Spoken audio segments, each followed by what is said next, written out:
Research is our strength to overcome any limitations.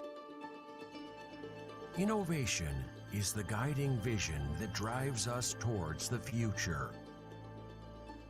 We cannot face this alone. We must stand together to make our vision a reality.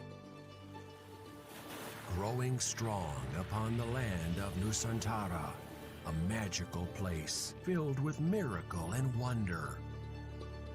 A land spanning 2 continents and 2 oceans, rich in culture and biodiversity.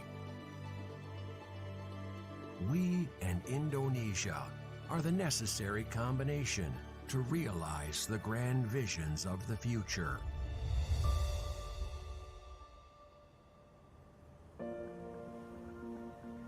Like an orchestra, BRIN harmonizes research, development, assessment, application, and also synergies, invention, and innovation in Indonesia.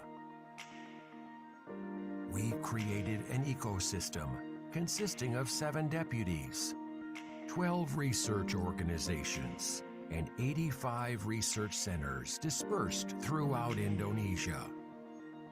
Research Organization for Aeronautics and Space, Research Organization for Nuclear Energy, Research Organization for Energy and Manufacture, Research Organization for Earth Sciences and Maritime, Research Organization for Life Sciences and Environment, Research Organization for Electronics and Informatics, Research Organization for Social Sciences and Humanities, Research Organization for Archaeology, Language, and Literature, Research Organization for Health, Research Organization for Nanotechnology and Material, Research Organization for Agriculture and Food, Research Organization for Governance, Economy, and Community Welfare. BRIN catalyzing research and innovation to develop an advanced scientific ecosystem in Indonesia with 2 main targets. BRIN realizes the tremendous potential of the nation's youth in the field of science and technology. Thus, various research and innovation policies are being formulated to develop and cultivate human resources with high competence and aptitude in science and technology. Creating many excellent programs is a form of BRIN's commitment to researchers, innovators, and the general population from various disciplines across the nation. The research and innovation ecosystem quality improvement in Indonesia is also realized through the collaboration of various ministries, institutions, domestic industries, and regional governments, to name a few, by forming the Regional Research and Innovation Agency, or RIDA. Moreover, cooperation with various foreign research institutions continue to be developed through active participation as member of various organizations and international forums.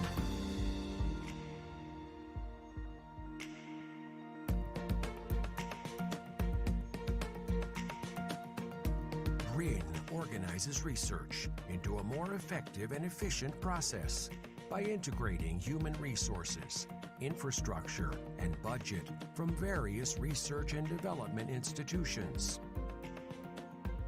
Oriented by a national research priority, BRIN routinely enacts comprehensive evaluations from various research and development institutions. This effort is supported through the continued management and improvement of various research and innovation facilities located across 17 regions of Indonesia, dedicated towards the development of science and technology.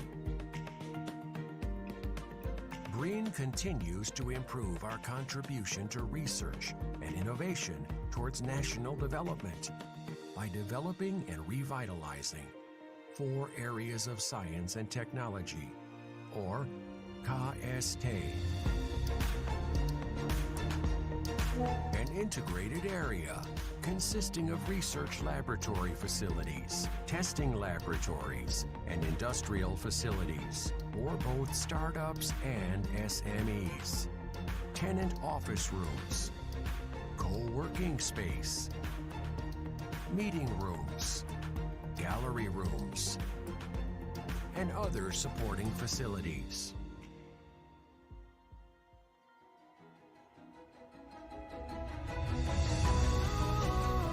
Green is here to manifest the future of a golden Indonesia 2045 by consolidating science and technology resources and creating a resource ecosystem and research-based economical foundation.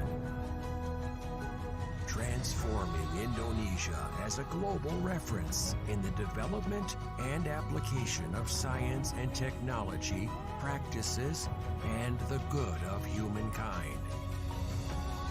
Nature is the source of inspiration.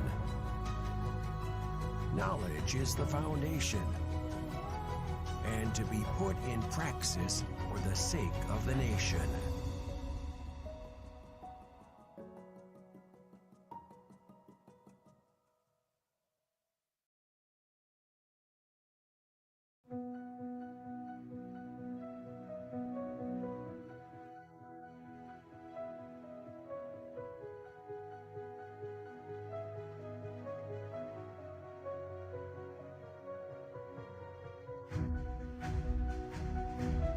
Pusat Teknologi Elektronika adalah instansi pemerintah di bawah naungan Badan Riset dan Inovasi Nasional yang memiliki tugas dan fungsi melaksanakan pengkajian dan penerapan di bidang teknologi elektronika, instrumentasi, dan telekomunikasi, serta penyiapan bahan rumusan kebijakan teknologi elektronika.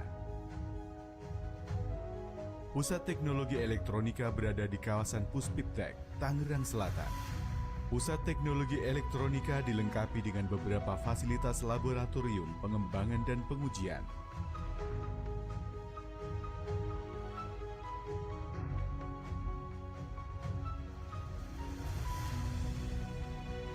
Laboratorium Advanced Network Protocol.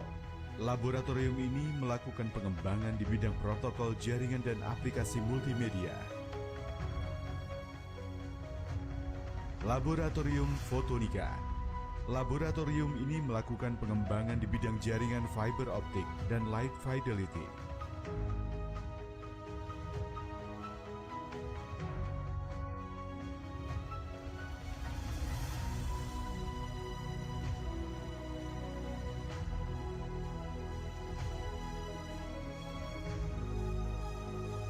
Laboratorium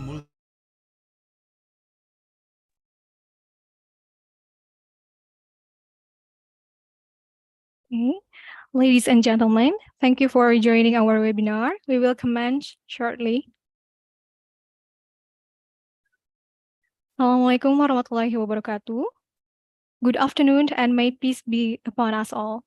Welcome to SISTEM, Sharing Ilmiah Sains dan Teknologi Elektronika serta Manfaatnya, Volume 5, Current and Future Prospects of Optical Technologies for Automobile Applications. I'm Ilma Darujatin. I'll be the MC for today's webinar. It is an honor to me to inform you that among us here, we have Distinguished Head of Research Organization for Electronics Informatics BRIN, Dr. Eng Budi Prawara, Distinguished Head of Research Center for Electronics, Mr. Yusuf Nur Wijayanto, PhD, Distinguished Guest Speaker, Dr. Atsushi Kanno, a respected moderator, Mr. Vito Wigunanto Herminawan, SSEMN. Ladies and gentlemen, please allow me first to read the agenda for today. The first agenda is the opening session. The second is online seminar session led by our moderator. And last but not least is the closing session. Ladies and gentlemen, also please allow me to read rule of conduct for this webinar. Participants are expected not to interrupt the speaker's presentation. Please write any questions you have in the chat box or visit the link that will be embedded in the chat box. You can also access the attendance list and download certificates and materials using the same link. Ladies and gentlemen, we are now in the opening session. Without further ado, I would like to invite Mr. Yusuf Nur Wijayanto, PhD, Head of Research Center for Electronics, BRIN, to deliver his welcoming remarks. Mr. Yusuf, you now have the floor. Okay, thank you very much, Ms. Ilma. Before that, I would like to, Dear distinguished guest, Dr. Budi Prawara, as head of the Research Organization for Electronics and Informatics, BRIN, and then dear distinguished speaker, Professor Atsushi Kano from Nagoya Institute of Technology, Japan. Konnichiwa, Prof. Hopefully you are fine in there. Okay, good afternoon to all participants in here. Assalamualaikum warahmatullahi wabarakatuh. Alhamdulillah ya. May Allah give bless and mercy to and also healthy condition to us always. In here, I would like to give introduction relating our agendas today. Our agendas is called the SISTEM. SISTEM is the sharing ilmiah, science and teknologi serta manfaatnya, or scientific sharing of science and technologies and also its application, which is a monthly webinar organized by Research Center for Electronics, BRINS. Currently, we are holding the SISTEM Volume 5 and invite the special guest of the Professor Atsushi Kano from Nagoya Institute of Technology, Japan. He will give a talk very interesting with the topics relating optical technologies for autonomous vehicle. As we know that currently autonomous vehicle is the main topic in the research organization for electronics and informatics in BRIN. Today, the participants almost from Indonesia, and especially researcher from the BRIN. However, some of them may come from the abroad. So I believe this webinar is very useful for us to create synergy and collaboration in the near future. And then I would like thanks to Professor Kano for your important talk today, and hopefully we can create collaboration in the future by research together and sending our young researcher to your lab in the future.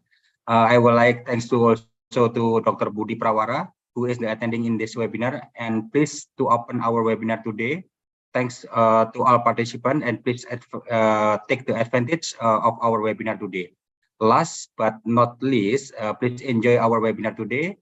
And I just say the yoroshiku onegaishimasu, Professor Kano-san, Kano-sensei, and arigatou gozaimasu. Wassalamualaikum warahmatullahi wabarakatuh.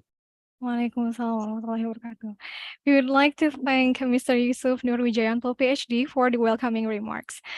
Now, ladies and gentlemen, we are now going to listen to Dr. Eng Budi Prawara, Head of Research Organization for Electronics and Informatics, BRIN. Mr. Budi, time is now all yours. Yeah, thank you, Ms. Ilma. So could you hear my voice? Clearly, sir. Okay. Excellency, Professor Atsushi Kano as our guest speaker today, distinguished participant of this webinar, current and future prospect of optical technology for automobile applications. Assalamualaikum warahmatullahi wabarakatuh. Good afternoon. Konnichiwa, Sensei. I am chairman of Research Organization for Electronics and Informatics, National Research and Innovation Agency, or BRIN Indonesia. As we know, BRIN is a new research institute in Indonesia, which was integration from several previous institutions such as LIPI, or Indonesian Institute of Sciences, BPPT, our national agency for assessment and implementation of technology, LAPAN, our national space agency, and BATAN, our nuclear agency, and some research division in some of ministry. Now, BRIN is the only one of a government research institute in Indonesia.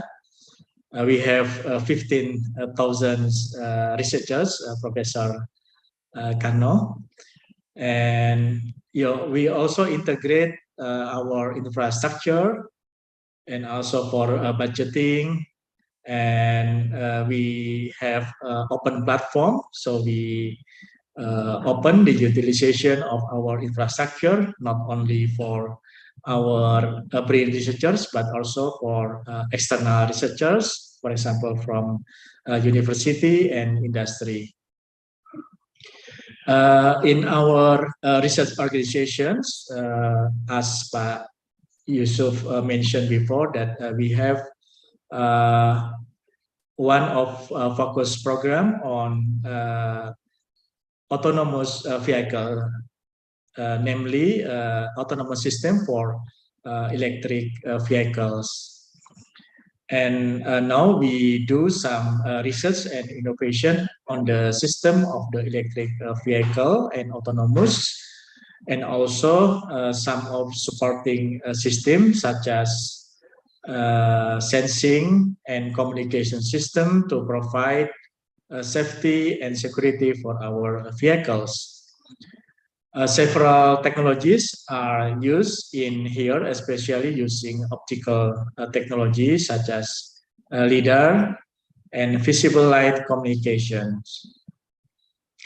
And based on this, our agenda today, through the case talk from Professor Kano from Nagoya Institute of Technology, is very important for us to elaboration furthermore our research activities. We do hope in further we can also create some collaboration and synergy with Nagoya Institute of Technology. I would like to thank you to Professor Kano for your sharing and talk today. Thanks also to all participants, and please take the advantage of the discussions. Finally, thanks to organizer from Research Center for Electronics for organizing this webinar. Stay healthy always for all everyone. Wassalamualaikum warahmatullahi wabarakatuh. Waalaikumsalam Thank you very warahmatullahi much. wabarakatuh. We would like to thank Dr. Eng Budi Prawara for the opening remarks. Thank you. Ladies and gentlemen, this time before we go to the main session, we will take some photos together. So please activate your camera on your application, on your Zoom application. And I would like to invite our IT team to assist in taking pictures. I'm going to count from 1 to 3, and please be ready. Again, please activate your camera on your Zoom application. Okay. Are you ready all? Okay, please pause for the shot. I'm gonna count from 1 to 3. 1, 2, 3. Please, IT team, start to taking pictures. Okay, please kindly wait. We are still taking pictures.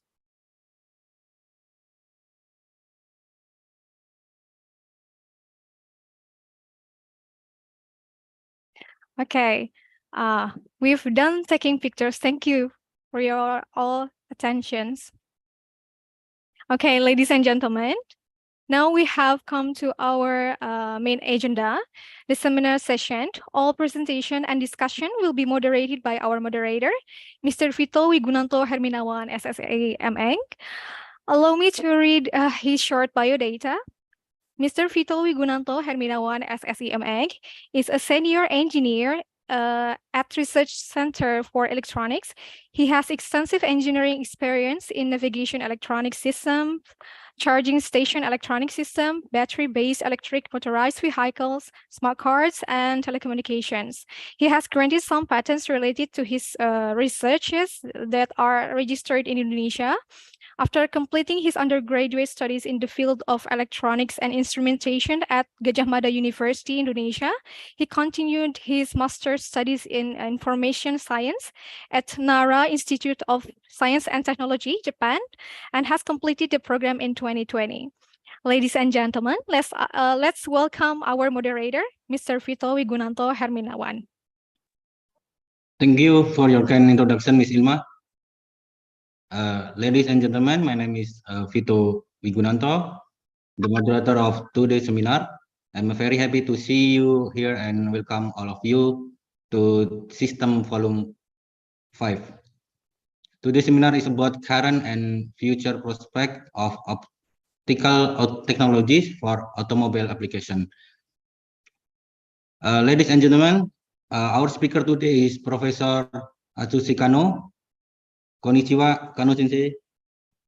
Yeah, so good afternoon, everyone. Thank you, Good Hito-san. afternoon, Sensei.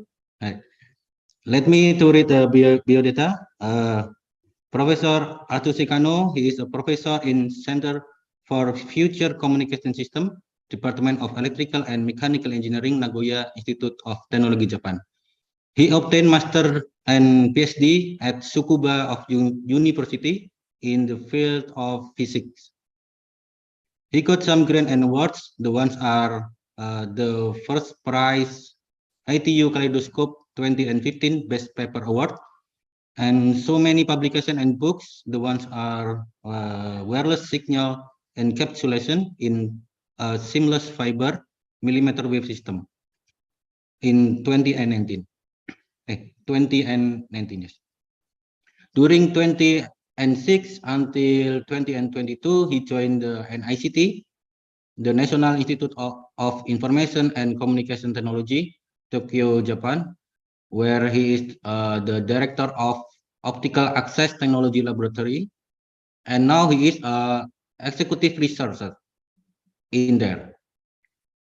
His interests, his research interests include optical communication in vehicle network, microwave photonic, radio for fiber, millimeter wave and terahertz, wireless communication, millimeter wave radar, high-speed optical modulation device, and electromagnetic imaging.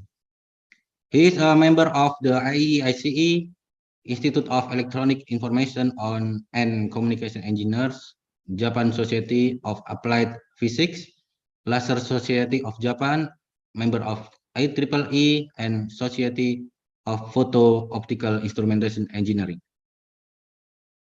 Okay, before the presentation starts, let me tell you how the presentation will go. On the first, Kano Sensei will be invited to present the material around 25 minutes. After that, there will be a Q&A session followed by a conclusion. We hope that you will take advantage of that opportunity to find out more. So we will get right on with it and start the presentation from Kano Sensei. Kano Sensei, can you share your screen? Yes, thank you, Hito-san. Okay, Yeah, I will share. Okay, this floor is yours. Yeah, thank you very much for your kind introduction for me. And good afternoon, everyone. So I'm Atsushi Kano of Nagoya Institute of Technology. So I'm very honored to present our recent activities in the distinguished researchers, engineers for the BRIN. Okay, so thank you very much. And first, I'd like to show the outline of the talk, today's talk. So the title of this talk is the current and future prospects of optical technologies for automobile applications. So this is the outline of my talk. First, I will show and I'd like to talk on the autonomous driving cars for the level 5, that is the completely autonomous driving systems. And to realize this autonomous driving, we have to develop the newly in-vehicle networks, such as automotive Ethernet systems and the other technologies. And of course, this technology can be delivered to the other fields, such as the future optical access network or the data center network system and so on. And summarize my talk after that. Okay, so let me introduce myself first. So I'm Atsushi Kano, this professor of the NITEC. We call it NITEC. This is Nagoya Institute of Technology. Where I'm sorry. Here, NITEC or the Nagoya Tech. So I'm also the executive researcher of the National Institute of Information and Communication Technology. So my expertise is already introduced the optical fiber communications and the convergence technology between radio. Radio, that means the microwave, or millimeter wave, and terahertz waves. and optical fiber communication systems. So actually, the Dr. Vijayanto was a colleague of in NICT about 7 years ago, 8 years ago. Yes. So my expertise and his expertise is just what the high-speed optical modulation or the modulator technology. This is a very important technology to realize 6G and 7G mobile systems. So, but today is just focusing on the automotive Ethernet or the automotive optical network technologies. So, as you know, this autonomous driving is very important application to avoid the traffic crash, the traffic jams, and the other solutions. To realize the sustainable development goals defined by the United Nations. So the reduction of the carbon footprint is very important. So I think one of the important technology to reduce the carbon footprint is autonomous systems, configuring the autonomous systems. Actually, the autonomous driving and the autonomous car is one of the key technology to realize and to get the goal of the SDGs. So as you may know, the autonomous driving was focused on the first of the military application. So in 2004, this is 18 years ago, the DARPA, this defense, the research institute in US has called for the challenges on the autonomous driving with the 240 kilometer in desert or the off-road courses in 2004 and 2005. Actually, in 2004, this is the first grand challenge in DARPA. No winners at that time. In 240 kilometer in Mojave Desert, is located in near the California and Nevada states. So, but in 2005, the 212 kilometer off-road courses near this Mojave Desert, they have six group had completely run the very difficult course without any operation from outside of the car. That's the autonomous driving can achieve the 220 kilometer runs with around 6 hours. In 2007, the urban challenges, that is what emulated to the urban metropolitan area in the George Air Force Base. This is located in the California. This urban challenges, in this urban challenge, Carnegie Mellon University group won with the run time of over 4 hours in 96 kilometers. So this is just a good result to realize the autonomous driving in near future in commercial applications. So of course, as you know, so the autonomous driving has the many stages to realize the complete autonomous driving with the SAN regulated level 5. So actually, at this time, the Volkswagen, BMW, Toyota, Subaru has completely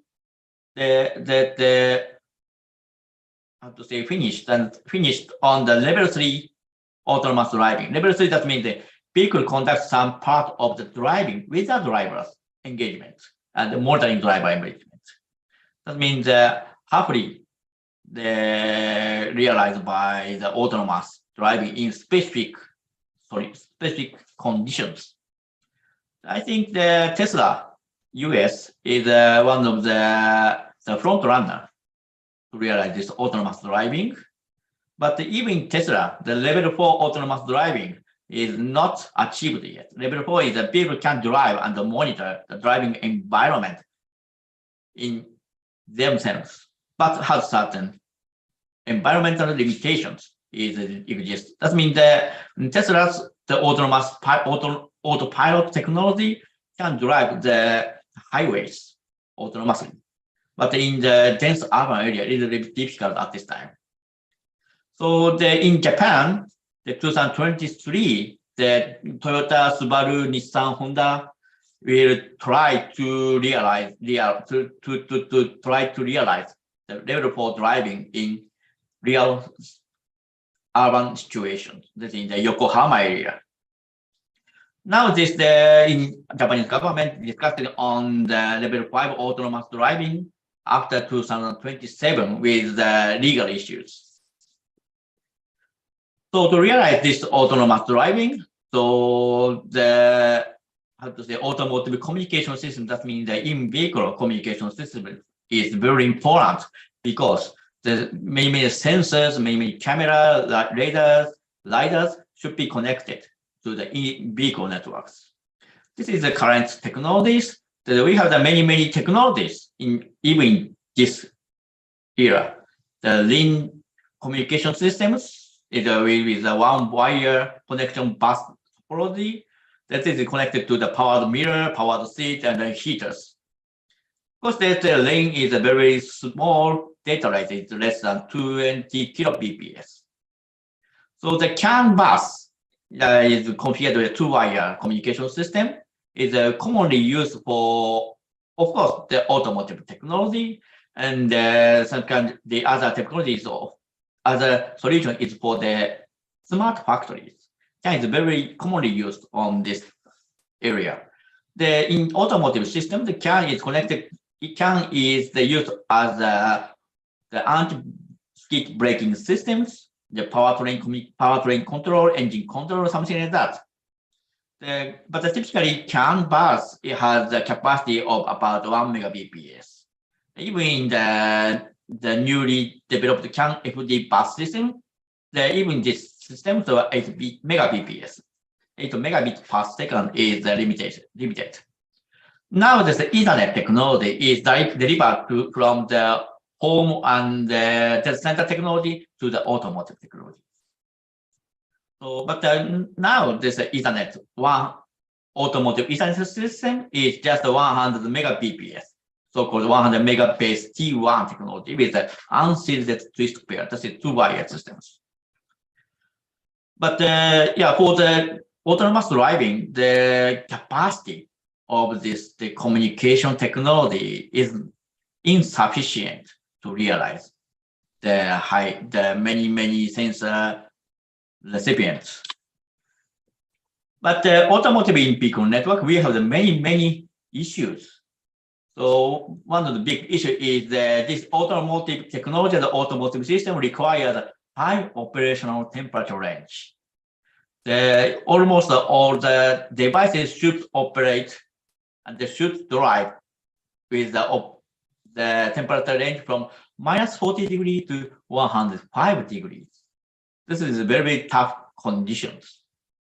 Of course, in the eye safety is very important because the engineers in the the car factory cannot wear this laser goggle or something like that. So the lasers in the automotive system should be less than 1 milliwatt. And of course, controller, the autonomous vehicle communication controller may and should turn off the laser if the connector is disconnected. This is a very important function, the features.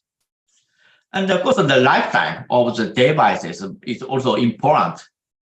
So at least 30,000 hours operation and the lifetime is indispensable because this is correspond to the 20 years lifetime and the 4-hour operation per day in every year.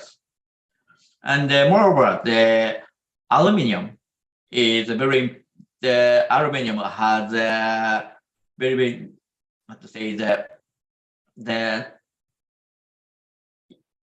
not aluminum content of the devices should be reduced because the aluminum is should be lasted by this type of the hard and tough condition. So almost all the devices in the lasers and the other CMOS or the silicon technology should remove the aluminum content on the semiconductor systems.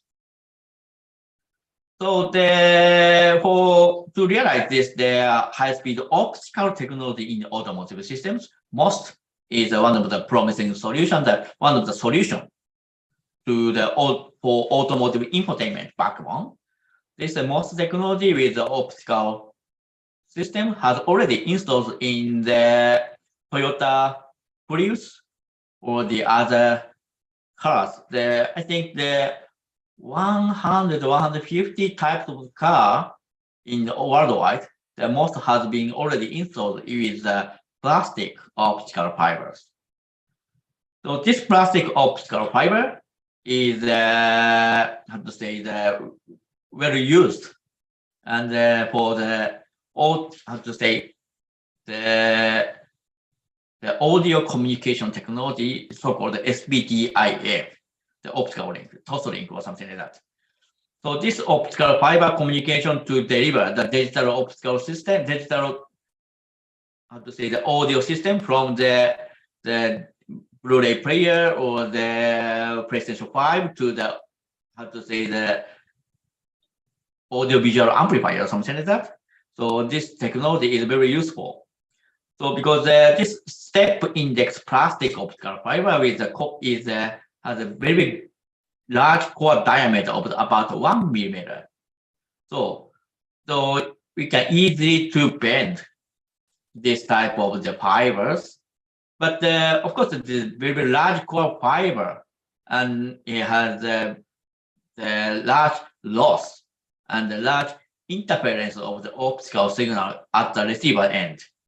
So this SPDIF or this type of the, how to say, MOST technology has a limited with the transmission speed up to 100 megabps.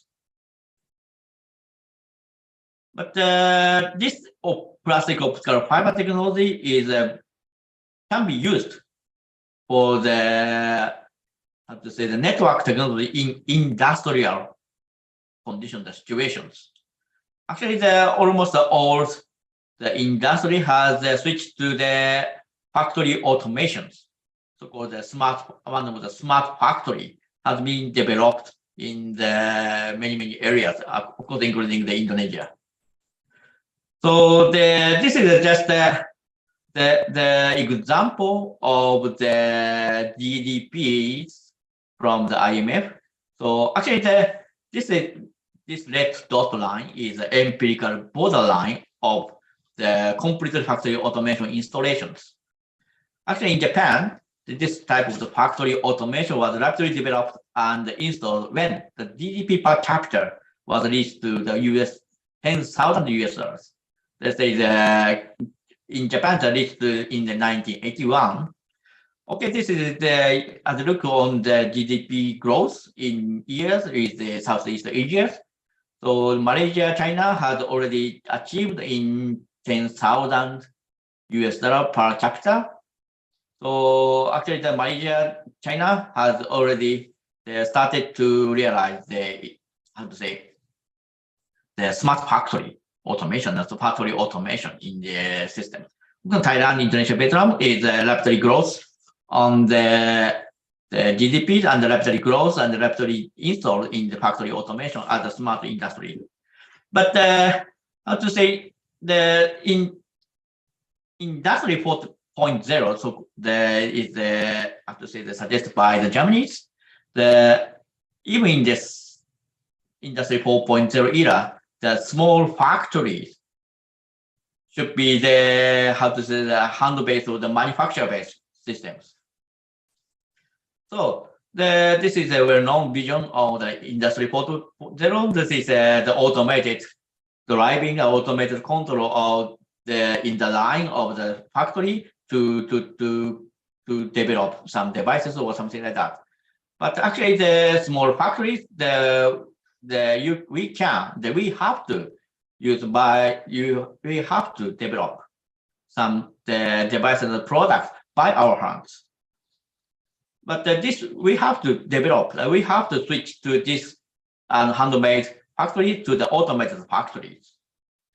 But in that case, the IoT communication in industry should have the features of anti-dust features and easy connections. In that case, the plastic optical fiber is one of the promising solutions because in the dust condition in living atmosphere, I'm sorry, this is just in Japanese.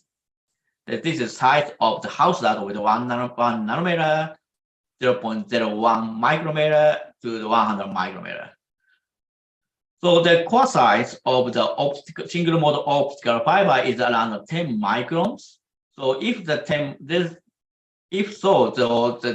type of the many dust is the size of the many dust has greater than 10 micron. So if we just connect and disconnect in dusty condition, we cannot communicate in this single mode optical fiber due to the insertion of the dust or something like that. So we have to increase the core diameter to install this type of the how to say, the small factories or to realize a smart factory in small handmade factories. So as I mentioned, the step index plastic optical fiber has very large core diameter with 1 millimeter. But the speed of the communication speed is limited, is less than 100 megabps. So we can use the 15 micron core diameter multi-mode fibers, so-called GI50 or the OM3, OM4. So this type of the optical fiber is already commonly used for the data centers in the 10 gigabps link or the 20 gigabps link. So in that case, we can easily use this type of the 15 micron core diameter optical fibers. But as I mentioned, the step into plastic optical fiber has a great advantage of the large core, but narrow round boundaries. But at that time, the Spanish company is provided for the 1 gigabps link with this type of the step index plastic optical fiber with LED and photodiodes. So actually, this technology is designed and produced to the automotive Ethernet in the car at this time. So, and already this technology is already standardized in IEEE 802.3BB, that's a gigabit Ethernet for plastic optical fiber. So, but this KT Pop is a Spanish company. The professional said this is a limited. That's a 1 gigabit is just a limit for use of the step index plastic optical fiber. But for the more high capacity in vehicle networks, we have to use the more narrower core diameter optical fiber. So actually, the next generation of automotive Ethernet should be configured with the zonal network. So here today is just the bus-based, the bus topology communication system. There's a devices or the ECU or something like that. So, but in the future and the near future, we have to switch to the bus topology to the ring or star topologies with the zonal gateways based on the Internet systems. Okay, so this is one of the system I just shown. This is zonal switches. Is located in the side or the front or rear here. So in the front zone switch is connected to the high-speed camera, LIDAR, time of flight centers, radar or something like that. In the left-hand side, the ultrasound proximity center or something like that is connected. Of course, this is zonal switch is connected to the ECU and the GPU for the autonomous driving. So this type of the Ethernet technology is now discussing in the IEEE 802.3CZ or 3.3D age in multi-gigabit optical automotive Ethernet systems. So for the multi-gigabit throughput to realize, so we have to use the 15 micrometer core optical fiber, so-called multi-mode optical fibers, with a 40 meter transmission capability with 4 inline connectors. This is a requirement from the optical car manufacturers. So the target throughput of this standardization is 2.5 gigabit, 5 gigabit, 10, 25, and finally 50 gigabps. So because but the 50 gigabps is indispensable or not? So I think the 50 gigabits per second is good enough capacity at this time. But I think the next generation, that means the coming 5 years, the 50 gigabps is not enough to connect the new generation sensors. Actually, the examples of the required capacity of the camera for the advanced driver assistance systems. So this resolution of the horizontal vertical resolution is just a 4K with 30 frames per second or 60 frames per second. For the 4K 60 frames per second, the full color camera provides 12 gigabps. If we use the stereo camera with the 4K, of course the capacity will be doubled with 20 gigabps. If we use this type of the anti-collision avoidance camera system with the front camera, rear camera, side cameras, so so it requires 60 gigabps or 80 gigabps. So to realize to R&D, this type of the R&D, we have the Nagoya Institute of Technology established Center for Future Communication Research. This is the mission and scope is the contribution to the society regarding high reliability of automotive and mobile communication systems, and particularly and especially for automotive, the basic research, standardization, and the test house. Actually, this research center has established in last years, and this next year we will open the test house facilities in this Nagoya Institute of Technologies. So why Nagoya? Nagoya is a very good city and central city for automotive industries. Then in the Toyota, we have the Nagoya is just a central city for the industrial in the Tokai area at this time. So in the Tokai area, we have the many big manufacturers for the automotive system. Toyota headquarters is located in Toyota City near Nagoya. Denso, Aishin is just the automotive vendors, big automotive vendor for the Toyota, Nissan, and so on. And the Mitsubishi Motors has the good design, big design center, the technology center in the Okazaki City is just the next of the Nagoya City. And as you may know, the Yamaha Motors is located in the Shizuoka area, the Hamamatsu area. This is 50 kilometers far from the Nagoya. So we can easily to access the Yamaha Motors. We just discuss on that.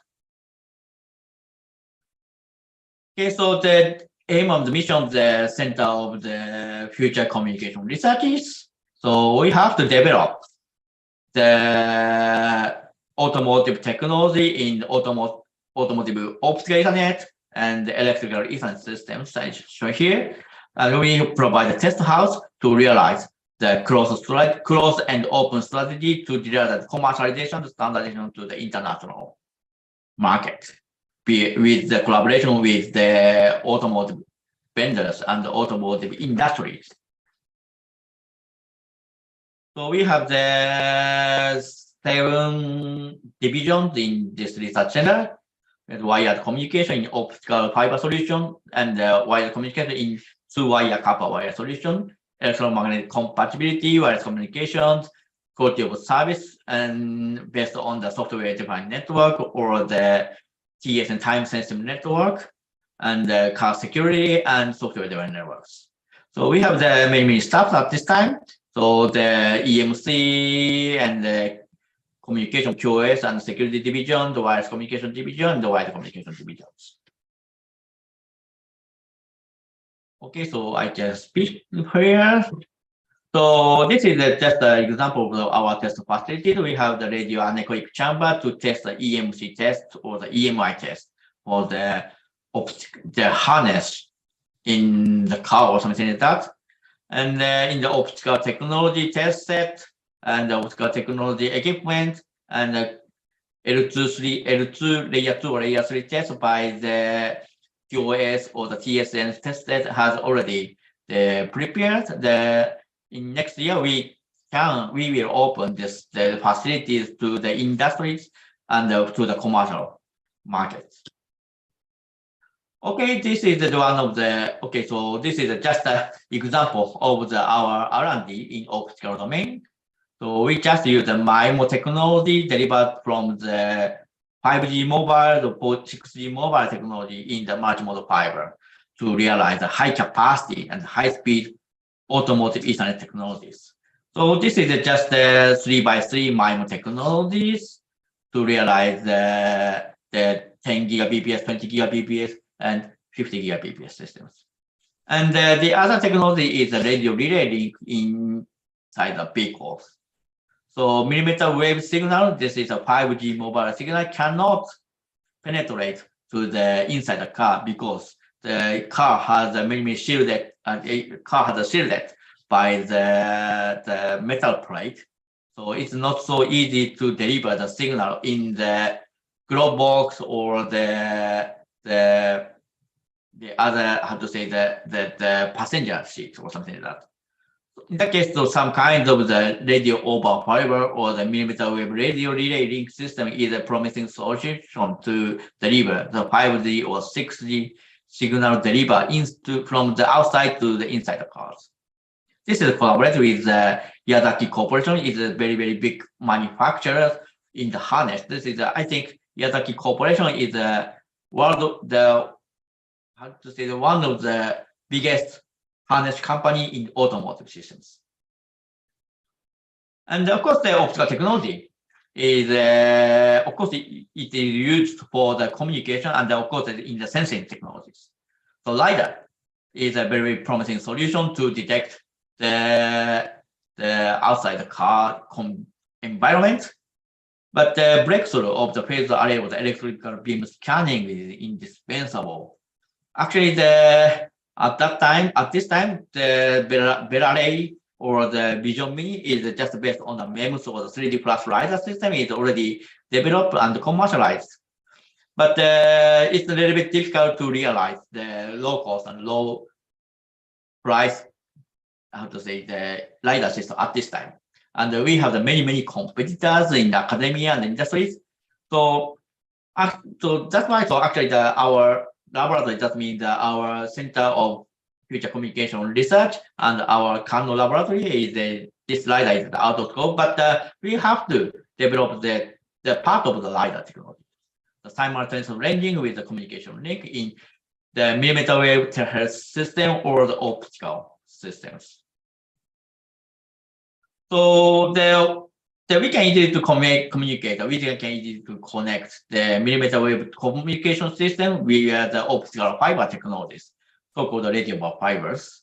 So radio fiber is a promising solution to generate the high frequency radio signal generation and detection to directly capture and to directly receive to the optical fiber systems. So actually, this is one of the results from our NICT work. So actually, the millimeter wave and terahertz system can be tested by the radio over fiber equipment with the 90 gigabps in 90 gigahertz or 100 gigahertz. That is a promising solution to the 6G or 7G mobile communication systems. And the application of this millimeter wave technology or terahertz technology connected to the optical fiber technology is the fixed wireless system in network.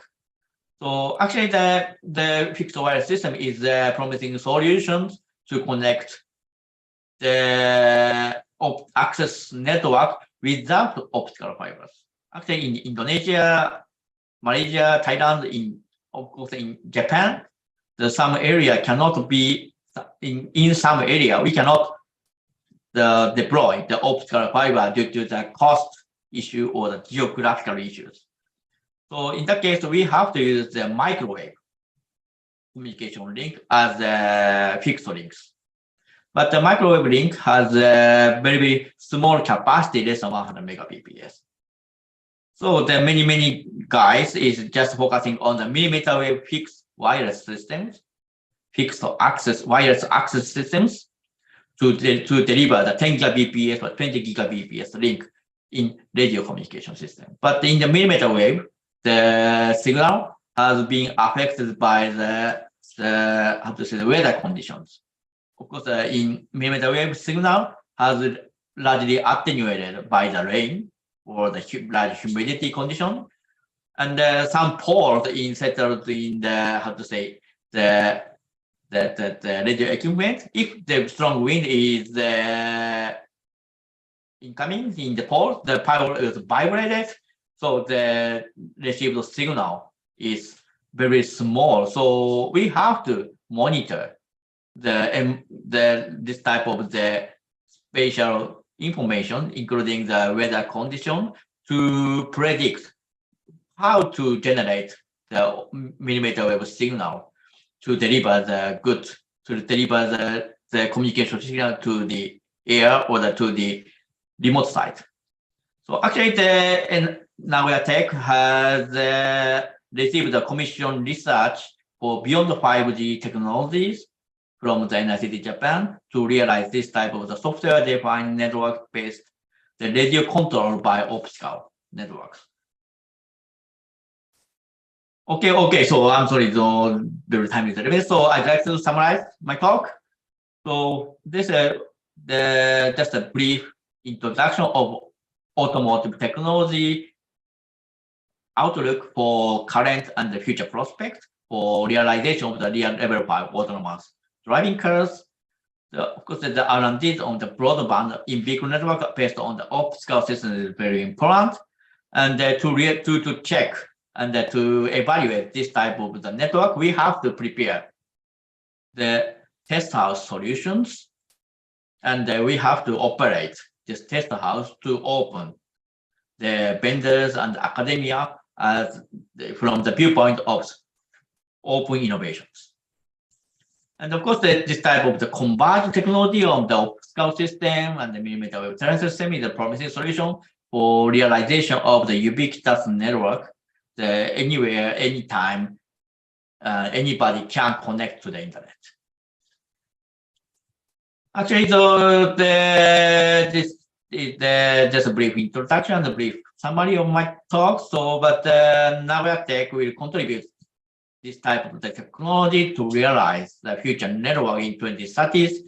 That means the 6G network and 2040s 7G network systems. Okay, I think it's good time. So, okay, thank you very much for your kind introduction and the kind attention. Thank you very much, and terima kasih. Yeah, thank you very much, Kano Sensei, for giving such informative and interesting presentation. I think that your research is close with our research group. For your information, under Research Center for Electronics, we have some laboratory such as EMC, electronic design, circuit and optoelectronic, and also PV, photovoltaic and devices, control, navigation sensing, embedded system, and advanced network protocol, and so on. So I think that participant will give us some question in this chat link. Okay. Yeah. I just found that.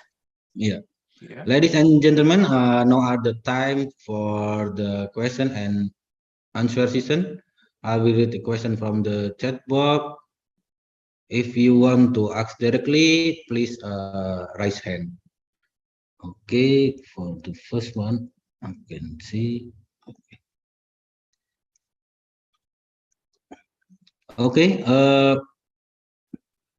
just a moment. What's the okay? For the first question, Okay. For the first question, is cell the best option of laser source for the system right now? SLAD are or other type of laser diode? This is. Yeah, thank you very much. So actually at this time, the big cell, the vertical cavities surface electric laser system is a promising solution because even in this automotive Ethernet system, we have to reduce the energy consumption. So the other type of the laser diodes, such as the DFB laser, has a large threshold current. So the big cell is with a threshold current less than several tens of milliampere is a promising solution.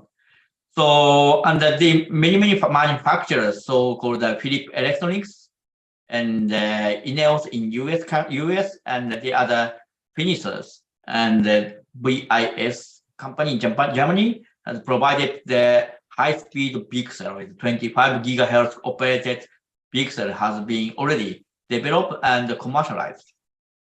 So I think this is one of the solutions. But the SLED is, of course, one of the solutions. But the SLED with the high, how to say, the high modulation. If SLED has a high modulation bandwidth, I think this is a good solution to realize the automotive systems. Okay. Yes. Okay. This clearly. Okay, for the second question from Anonymous, in this network quality of service test, from your experience, which is standard that we may follow to provide a more robust in vehicle network? Professor.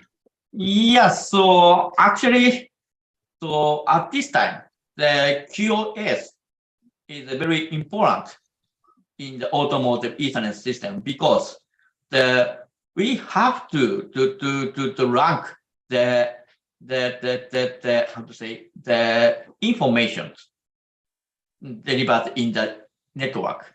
So rank that means the how to say infotainment. The automotive Ethernet system have received of course there's some kind of sensor information and infotainment system. That's the entertainment systems. But for autonomous driving systems, the radar, and the camera information is very, very important. In that case, we have to label the high rank as we have to label this type of network. Sensor information has a high rank to deliver the system without any latencies. So in this case, we have to use that type of the TSN, time sensitive network, to be implemented as a QoS test. So actually, in Nagoya Tech, the Professor Ito is a professional of this type of the QoS management on the TSN network for automotives. Okay. Yes. Okay. Thank you, Sensei, for your answer. I remember that you are mentioned about step index optical fiber that transmission speed 100 Mbps, but in the most infotainment backbone up to 150 Mbps. So how to improve this speed? Yes, so in the okay, so I just use such one. Your presentation. Yeah.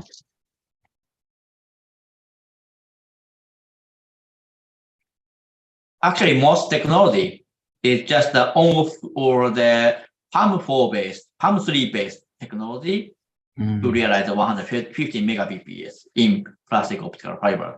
To increase the capacity, we have to use some kind of the increase of the multi-level, not order of the multi-level. Yeah, actually the 32 array to say the pulse amplitude modulation is already installed in this 802.3 to generate and to realize 1 gigabps. But of course, the how to say, the linearity of the signal of the LED and the photodiode is very, very important to establish a link. At this time, the LED, high-speed LED has a not so good linearity because the resonant cavity LED has a very, very broadband communication system, but the resonant cavity degrades the linearity of the LED. So this is the comprehensive solution. So we have to use so in that case, the 32 palm or the 64 palm or something like that is, I think, the limitation of the LED-based plastic optical fiber communication. But if we use a big cell, so we can increase the capacity of via the plastic optical fiber. But of course, I think less than 10 Gbps will be the limit to deliver the signal via the plastic optical fiber. Okay. Okay, thank you, Sensei. Yes. Okay, for the next question from Sasono-san. I'm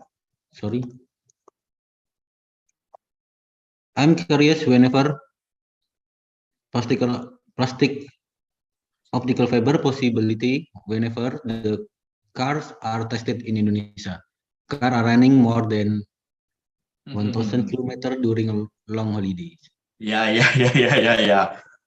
Actually, the plastic optical, the most technology, the plastic optical fiber has already tested with 30,000 hour test with a heat shock or something like that. I think plastic optical fiber is already tested with some system, and some cars in Indonesia has the plastic optical fiber based infotainment systems. But I'm sorry, I'm not sure which cars has imported from the Indonesia or developed in Indonesia. Okay. But I think the 1,000 kilometer is. I mean, it is in tropical area. Yeah. 1,000 kilometers more running. Yeah. Without stopping. Yeah. And what about the thermal condition? I wonder actually about if the POF will be melted. Oh, okay. So of course, this plastic optical fiber for automotive system has tested with the temperature range from -40 degrees to the 120 degrees. 105 only. 120 degrees. 120, because average temperature inside our cars is more than 100, not more than 200. So it is the limit temperature will be let the POF, the fiber, melted, I think so. So it is good also for the study in tropical area. Yes, that is a very, very good point, I think. So, but actually at this time, plastic optical fiber or some kind of this type of the plastic optical fiber is just not a major solution for the next generation automotive Ethernet. As I mentioned, this 802.3CZ. I'm sorry, 3.3CZ is just a glass-based multimodal fiber should be installed with the 2.5 gigabit or multi-gigabit systems. I think the glass-based optical fiber, it has the good advantages on such kind of the 200 degrees high temperature condition or something like that, I think. Okay, thank you, Professor. Okay, thank you, Mr. Sasono. Okay.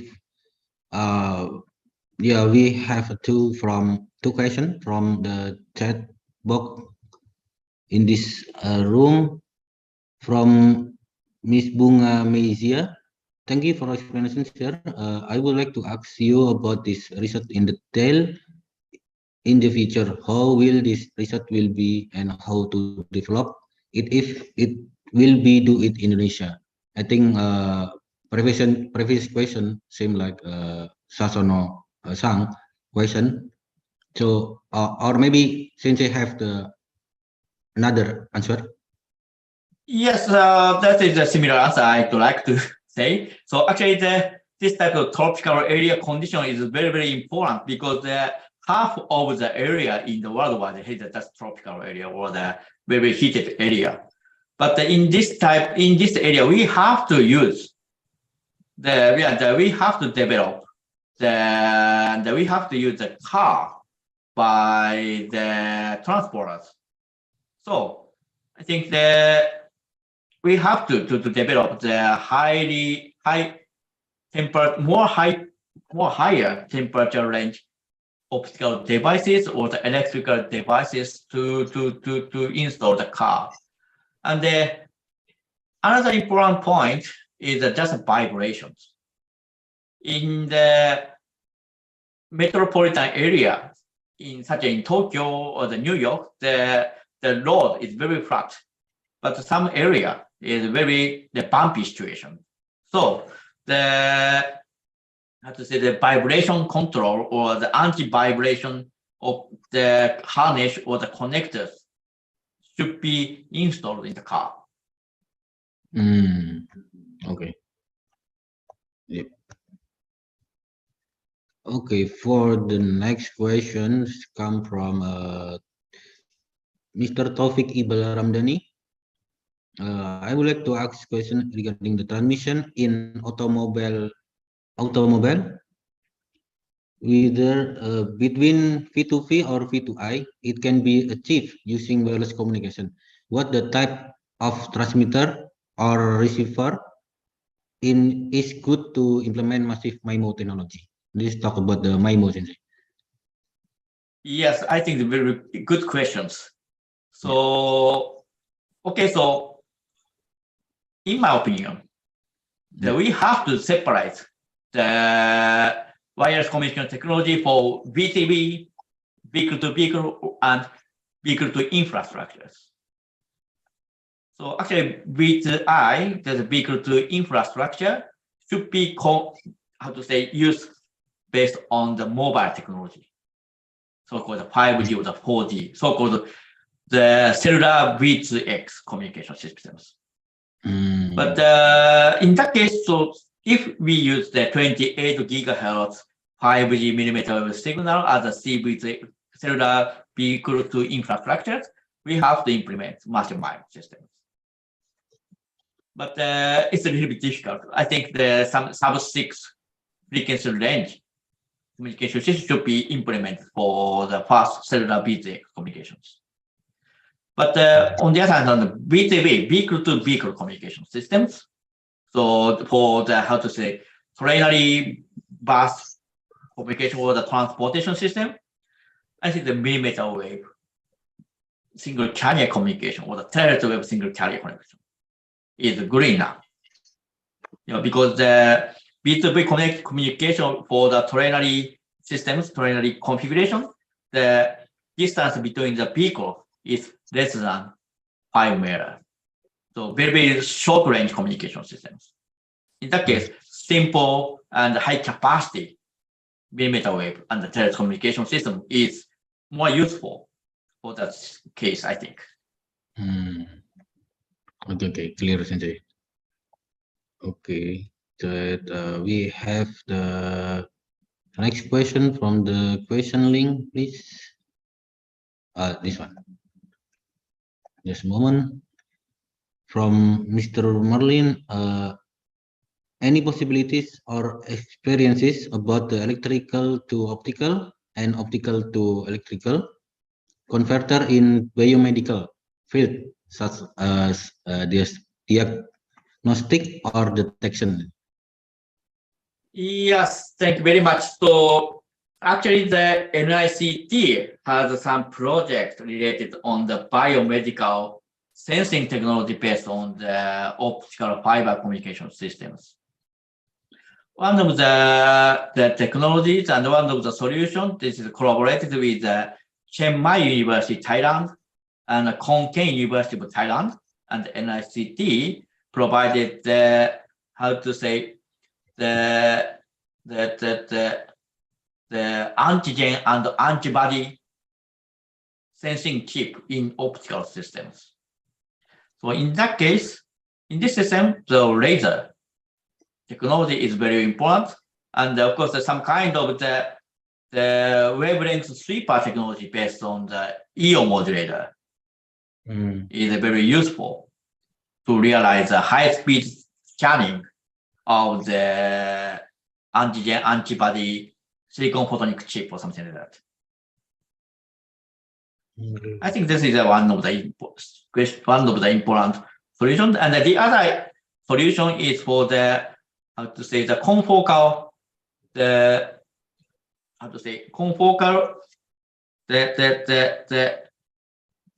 microscope with the biomedical the transmission intensity and phase simultaneously measurement technology. I think this the phase and amplitude image detection, we can easily to use the optical digital coherent optical fiber technology. I mean the high speed optical to electrical converter technology. So this for the biomedical field and the biomedical imaging technologies, I think the EO and OE is we can use this high speed and the broadband, the devices and technology and the converters to the field of the biomedical systems. I think, thank you very much. Okay, thank you, Sensei. So yeah, this is possible to use the OE-EO. Okay, this one we have the question. I'm glad to see, and thank you, Professor, for the interesting presentation. I'm glad to see you again. This is from Miss Hannah. My question, in your opinion, when the autonomous vehicle will be widely available in the road or market, replacing the conventional one, especially in the Japanese autonomous vehicles? Yes, thank you, Hana-san, and I'm very glad to see you again. Yeah, so actually, so in metropolitan area or the public transportation system, the autonomous vehicle or the autonomous bus system should be installed and will be installed, because in Japan, the population ratio in the older guys increased and increased. So the number of the driver will be decreased. So this type of the city commuter or the transporter, that is such as the bus system, public bus transportation, should be controlled by the autonomous solutions. But in the, how to say, rural area, actually in Japan, we have the many rural areas. In the rural area, I think they're not so important because many guys have their own cars. So there has no public transportation bus systems. So in that case, they have to drive by themselves without any autonomous systems in these 20 years. But after the 2014 or 2015, so the autonomous car on the conventional car will be replaced by the autonomous car. But that's in metropolitan area will be rapidly replaced. But in the rural area, the speed of the replacement will be slow rather than metropolitan area, I think. Okay. Thank you, Prof. Hope see you again in the future. Thank you. Any other? Hana-san, you want to ask again? I think enough. Thank you. Okay. Okay, this we have a question. Maybe this is one from a young researcher. Thank you very much for your presentation, Professor Atsushikano. Is there any information about scholarship for master degree at NITEC? Yeah, so I'm sorry, I have no information for the master degrees. Yeah, but we have made some scholarship. Of course, in Nagoya Tech has not so big university because Nagoya Tech is just focusing on the Institute of Technology. So number of the students and number of staff is very small. In total, less than 6,000, including the bachelor student, master student, and doctor students. So so in that case, so I said the total budget of the university also small.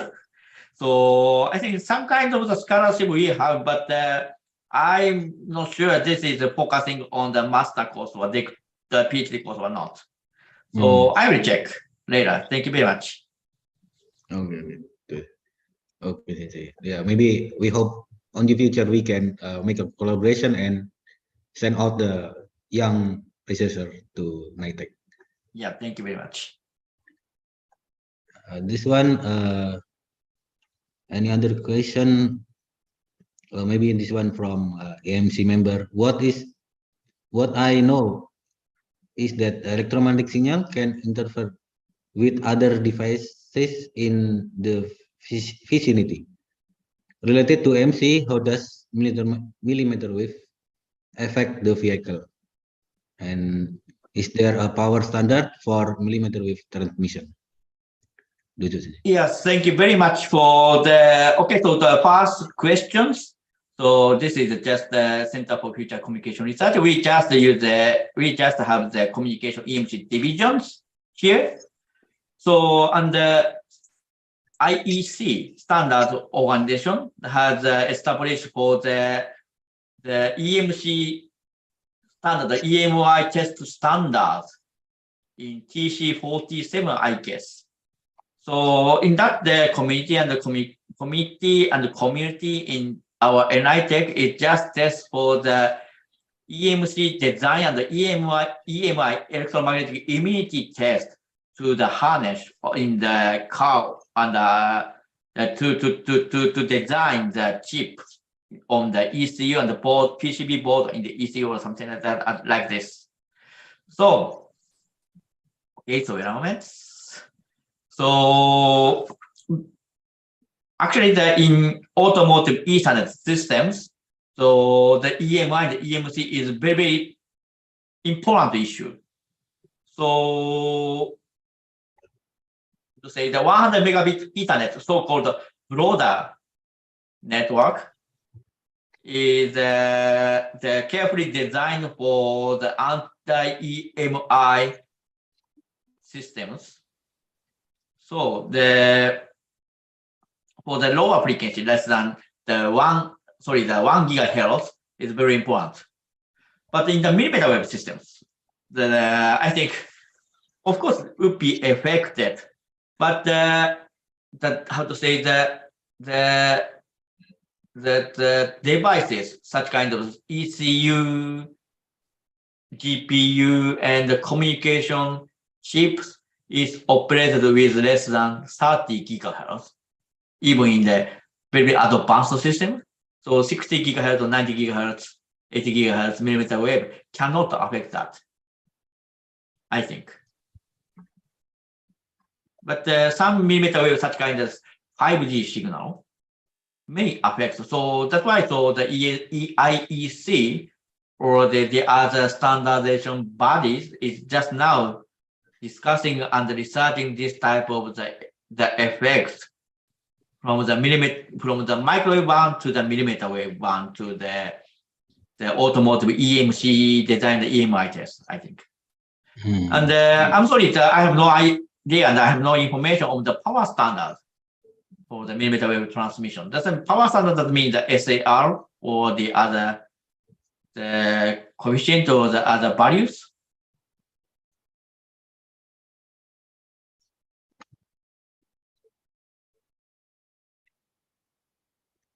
Hello, Tinci? Yeah. Okay, this is quite enough. I think it's clearly from your question. This timekeeper said me we only have 2 minutes left for this Q&A. Any other question for this session? Maybe we just have the question. In the chat, I think I can find the new queue. Okay, actually, I have no question, but I have how to say the Dr. Budi Prawara already mentioned in here. He want to make some how to say to know more regarding the autonomous vehicle, especially in the specific area. As you know, in the all day you visit the Bandung area, I think, the LIPI, and you know our condition Indonesia with the tropical area and then the how to say the forest and then something like that. What do you think about this region? It can be what how to say, what is the best system communication in here for our country? As you do you comment, please give us.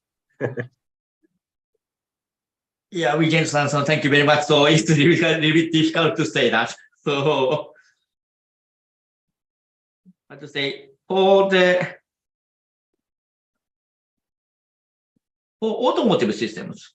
Yes. Actually, the concurrent system such as Ethernet, electrical Ethernet system is very mature and is already installed in the BMW car or something like that. So that's for other inside the in-vehicle communication system. And for the V2X, vehicle to the infrastructure or something like that. So I think that for installation to the car, the cost of the installation is very important. So in that case, a cellular-based communication system should be implemented. Okay. But yeah, so in the queue, in the Zoom chat, the new question has a similar question related on the security implementing the Mimo technologies in the autonomous vehicles. So yeah, this is a very important question, important issue. So this type of the massive Mimo technology is just the communicate with the beam-like systems. So how to say such kind of the physical layer security can be established, can be realized by the beam-based communication systems. But in sub-6 and 4G, 4 gigahertz, 3 gigahertz microwave systems, it's a little bit difficult to keep the security or the preventing the information integrity or something like that. So how to say? So some kind of the higher level security should be installed for secure the passengers in the car. But I think this is similar. They have the similar issues on the cellular communication system, the mobile communication system. If so, we can easily to deliver this technology, the 3GPP or the 5G 6 technology to the automotive cellular V2X, I think. Okay. Maybe this one, the last question from Indecision. And just a basic question, how to the safety guarantee for using this technology in the future? Yeah, so how to say, it's the little bit difficult question to answer that. So yeah, so how to guarantee the safety? This is of course some kind of the guarantee the quality of the device, the quality of the network can be guaranteed by the test test or the certificate and pass the certification, such as the quality certification or something, and the quality control or something like that. But for the passenger safety, of course, this is a very important issue in autonomous vehicles because due to the because based on the some the engineering issues and legal issues. In the legal issues, that means which is responsible, who is the responsible when the car has crashed by autonomous systems. So yeah, actually in Japanese government, of course, I think the Indonesian government is just discussing on the legal issue to implement this autonomous vehicle in real situation, I think. Yeah, but actually, in Japanese government and I think in the worldwide, we have no answer at this time. We have to discuss with lawyers and of course the engineers and of course the politicians to consolidate the how to say some kind of the achievement and the deliverables to input to the new law or the new regulations. Okay. Yeah, this is okay, Sensei. Okay, Sensei, I'm sorry that time is over for Q&A session. Maybe that enough for us in this season. So we come to the end of this seminar. Before the closing seminar, I want to draw a conclusion from what the speaker said. In this webinar, Kano Sensei introduced the current technology and R&D for in-vehicle network, especially in the related technology for V2X, V2I, and V2V, and sensor based on the optical and radio system. High speed, robustness, and resilience in ICT system are highly demanded to develop economic, science, and technology sustainable worldwide. So in the coming 2030, we will give 6G mobile and level 5 autonomous vehicle system to connect all the devices and system for cyber physical system based big data analysis. So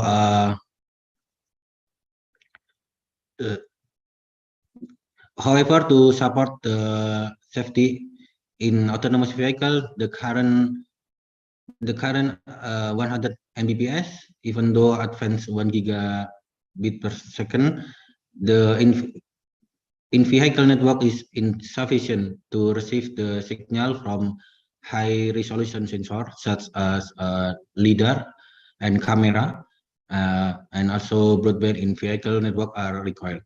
Therefore, high-capacity in-vehicle network are now being developed in academia and industry. So, the last, hopefully, for the next, we can research collaboration, we can make research collaboration and send out young research to study in your lab to support this technology. Okay, ladies and gentlemen, in the last part, I would like to thanks to the speaker, Professor Atsushi Kano, for the interesting presentation and all the participants for their active participation. Thank you for your kind cooperation, Kano Sensei. Nice to meet you. Arigato, otsukare-sama. Big applause for the speaker and all of you. Thank you very much. Yeah. Thank you. We would like to thank. Going back to Miss Ilma. Thank you. Thank you. We would like to thank Mr. Vito Wigunanto Herminawan SSEMA for bringing us to a very productive session today. So, ladies and gentlemen, we are now in the closing session. Without further ado, I would like to invite Mr. Yusuf Nur Wijayanto, PhD, Head of Research Center for Electronics, to deliver closing remarks. Mr. Yusuf, time is now all yours. Thank you very much. Thank you very much, Professor Kano Sensei, for your very interesting talk and maybe inspire for us, enlightenment for us for about the future technology. Actually, your presentation is related for our current project regarding the autonomous electrical vehicle. So currently we develop this project and we try to make some vehicle and we try to give some good technology for the autonomous one. And I have some message from our chairman of the research organization, Dr. Budi Prawara. He hope to make a collaboration in the future and synergy, and we will try to deep discussion with you and your colleague in the Nagoya Institute of Technology. And hopefully for the participant from here, maybe the young researcher can also study in your laboratory. So if you have some information regarding scholarship, please inform us and we will try to apply. And also, the BRIN also have scholarship also. Maybe you can support for the study in Japan also. Thank you very much, Kano Sensei. Hopefully we can meet next year, I hope. Hopefully. Okay, maybe I will back to Ms. Irma, please. Thank you very much. Okay, we would like to thank Mr. Yusuf Nur Wijayanto, PhD, for the closing remarks. Ladies and gentlemen, we would like to remind you again that the attendance or registration link is now available. We have embedded the link in the chat column. Please fill out the form completely so that later there will be no identity writing errors on the certificate. We will send the certificates to the registered emails. Ladies and gentlemen, this webinar is the end of a series of systems. On behalf of the committee in charge, we would like to express our apologies for the mistakes we made during the event. Thank you for your active participation today and have a great rest of your day. See you. Wassalamualaikum warahmatullahi wabarakatuh. Thank you very much. Thank you, everyone. Thank you very much. Thank you. Thank you all. Thank you very much. Thank you very much.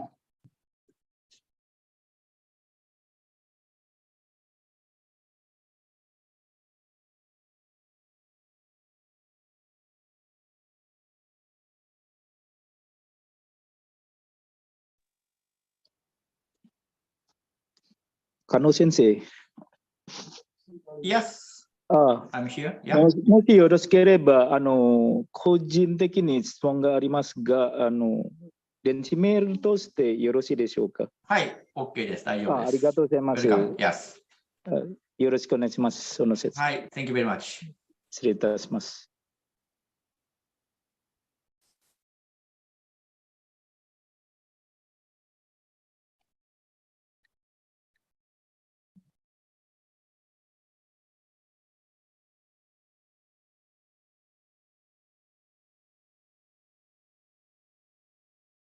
Communication. Jurnal Elektronika dan Telekomunikasi or JET is a journal published by Puslit Elektronika dan Telekomunikasi LIPI. JET presents high-quality articles on the latest research and developments in the field of electronics, telecommunication, and micro or nanoelectronics engineering. JET provides a platform to share research in the areas such as digital signal and image processing, network theory and circuit design, radar and sonar technology, antenna and wave propagation, wireless and optical communication, microelectronic system, electromagnetic and electronics materials, imaging and advanced fabrication technology, and so on. JET is indexed by internationally renowned indexers such as JOAJ, Google Scholar, Mendeley, and etc. JET is also ranked as Sinta 2 in Commander's TechPrint accreditation system. There are 2 JET editions published online every year, and it provides open access to support global exchange of knowledge. All submissions in JET are accepted online, and every paper will be blindly reviewed by at least 2 peer reviewers. Most importantly, every submission is free of charge, and therefore no article processing fee applies. For more info, please visit www.journalet.com or visit our social media accounts.